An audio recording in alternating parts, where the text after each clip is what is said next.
नमस्कार. आजची आपली कथा खरं तर एक प्रश्न आहे.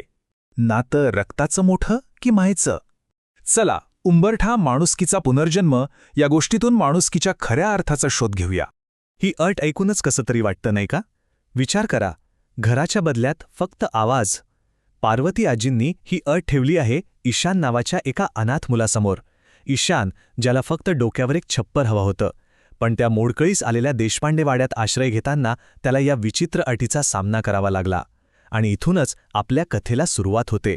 तर कथेच्या पहिल्या भागात आपण पाहणार आहोत की कसं त्या शांत, एकाकी वाड्यात दोन तुटलेली मनं एकत्र येतात. हा एक असा सौदा आहे जिथे घराच्या बदल्यात आवाज मागितला जातो आणि याच निमित्ताने पार्वती आजी आणि अनाथ ईशान यांची भेट होते.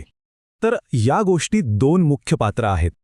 एकीकडे पार्वती आजी, ज्या एका भल्या मोठ्या पण रिकाम्या वाड्यात आपल्या मुलाच्या आठवणीत एकट्या जगतायत, आणि दुसरीकडे आहे ईशान, ज्यानं कधी घर म्हणजे काय, कुटुंब म्हणजे काय हे अनुभवलंच नाहीये.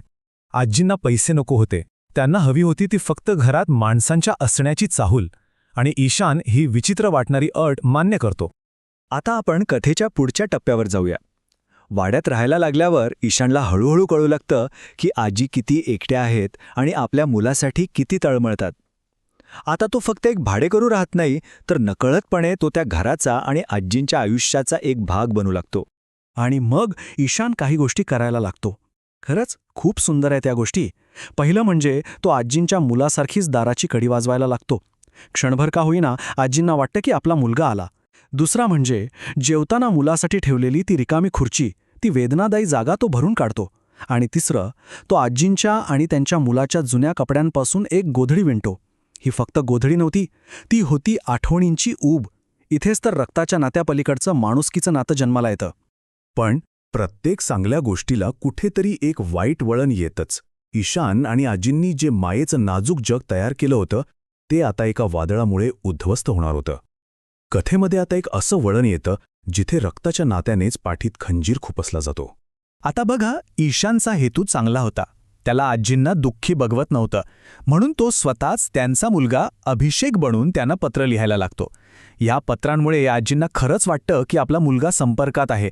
त्यांच्या आयुष्यात एक आशेचा किरण येतो. पण ही आशा एका खोट्या पायावर उभी असते. आणि मग एक दिवस हा बॉम्ब गोळाच पडतो. अभिषेकने पाठवलेला वकील येतो आणि हे निष्ठुर शब्द सुनावतो. इथे किती मोठा फरक आहे बघा.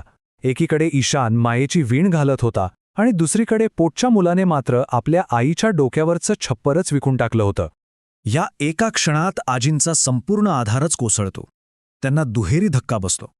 एकतर मुलाने घर विकून विश्वासघात केला, आणि दुसरं म्हणजे ज्या पत्रांनी त्यांना जगण्याची उमेद दिली होती ती सुद्धा खोटी होती.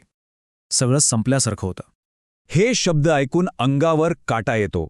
आजी आपल्या मुलाला दगड म्हणतात, म्हणजे भावना नसलेला, कठोर, आणि त्या ईशानला म्हणतात की तू त्या दगडाला माणूस बनवण्याचा, त्याला देवत्व देण्याचा एक निष्फळ प्रयत्न केलास.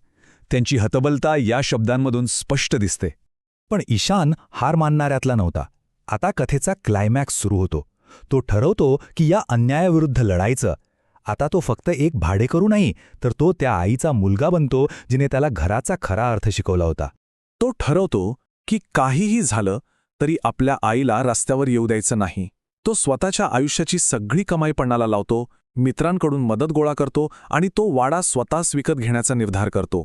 कारण आता मुद्दा घराचा नव्हता, मुद्दा होता त्याच्या आईचा. आणि आता आपण येतोय कथेच्या त्या टप्प्यावर जिथे माणुसकी आणि पैशांची समोरासमोर टक्कर होते. इथे आपल्याला दिसेल की खरं नातं कोणतं आणि ते कसं जपलं जातं. वकिलाच्या ऑफिसमध्ये अभिषेक येतो पैसे घ्यायला. त्याच्या डोक्यात फक्त पैशांचे आकडे फिरतायत. पण ईशानने एक वेगळाच डाव मांडलेला असतो. तो एक अट ठेवतो. पैसे घेण्याआधी अभिषेकला एक जुनी फाटकी पिशवी उघडून बघावी लागेल. जेव्हा अभिषेक ती पिशवी उघडतो तर त्यात पैसे नसतातच. त्यात असतात त्याच्या बालपणीच्या आठवणी, त्याचे पहिले कपडे, त्याचे छोटे मोजे आणि त्याच्यासाठी आईने जमवलेला चिल्लरचा डबा. हे सगळं काय होतं? हे होतं एका आईचं निस्वार्थ प्रेम, जे तो काही पैशांसाठी विकायला निघाला होता. आणि त्या पिशवीत एक चिठ्ठी होती. त्यातले शब्द तर काळजाला भिडणारे होते. ईशानने अभिषेकला त्याच्या कृत्याचा आरसाच दाखवला होता. त्याने फक्त वाडा नाही तर आपल्या आईचं काळीज विकलं होतं. आणि हीच गोष्ट त्या चिठ्ठीत लिहिलेली होती. हे शब्द वाचून अभिषेकला हादरा बसतो. त्याला त्याची चूक कळते. तो पश्चातापाने जळत माफी मागायला वाड्याकडे धावत जातो. पण काही चुका सुधारण्यासाठी खूप उशीर झालेला असतो. कारण वाड्यावरची पाटी बदललेली असते. आता तो देशपांडे वाडा नसतो, तर असतो माऊली निवास. आणि खाली नावं पार्वती आणि ईशान. झालं. इथेच रक्ताचं नातं संपून माणुसकीच्या नात्यावर शिक्कामोर्तब झाला होता.